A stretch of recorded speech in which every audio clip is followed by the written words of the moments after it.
Hi! Welcome sa bago nating tutorial. Without further ado, let's start!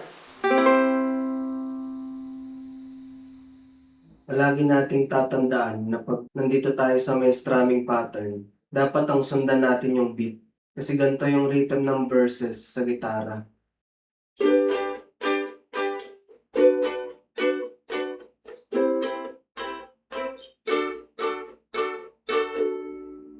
Subukan natin puro down.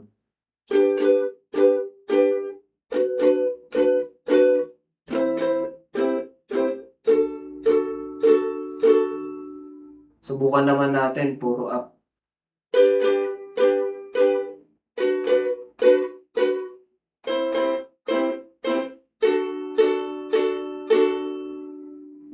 Di ba parehas lang natin na-achieve yung rhythm? Kaya mas maganda kung palagi tayong dedepende sa beat pagdating sa may strumming pattern. Ganito yung beat ng verse dito sa gitara.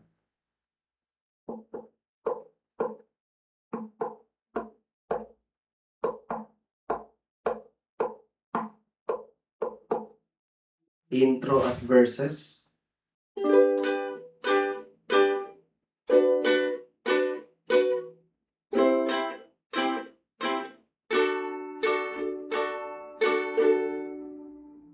Ganito naman yung beat ng chorus.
Bakit pa kailangang magbihis? Sayang din naman ang forma. Lagi lang namang may sisingit sa tuwing tayo'y magkasama. Bakit pa kailangan ng rosas kung marami namang mag-aali sa'yo? Uupo na lang at aawit, maghihintay ng pagkakataon. Hahayaan na lang silang magkandara pa naman ligaw sa'yo.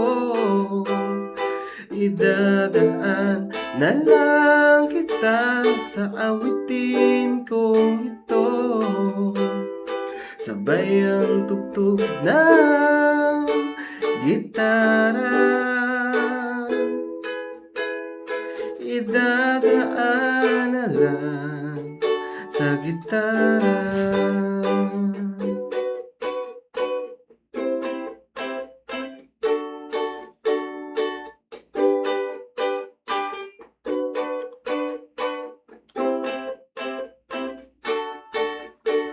Mapapagod lang sa kakatingin kung marami namang nakaharang.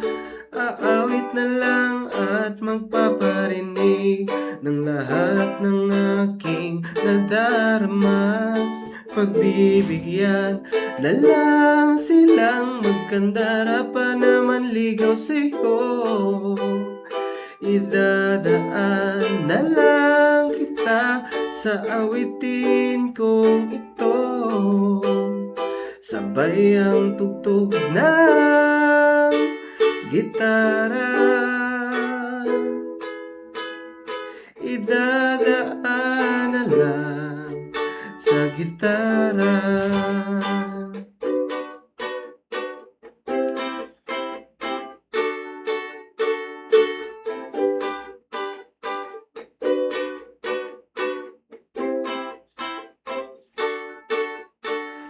Pagbibigyan na lang silang magkandara pa naman ligaw sa'yo.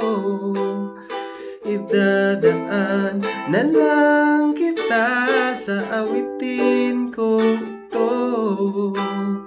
Sabay ang tugtog ng gitara.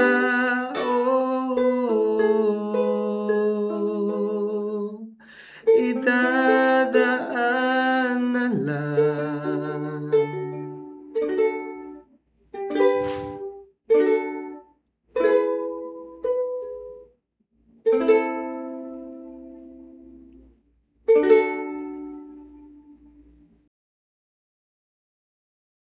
Sa gitara.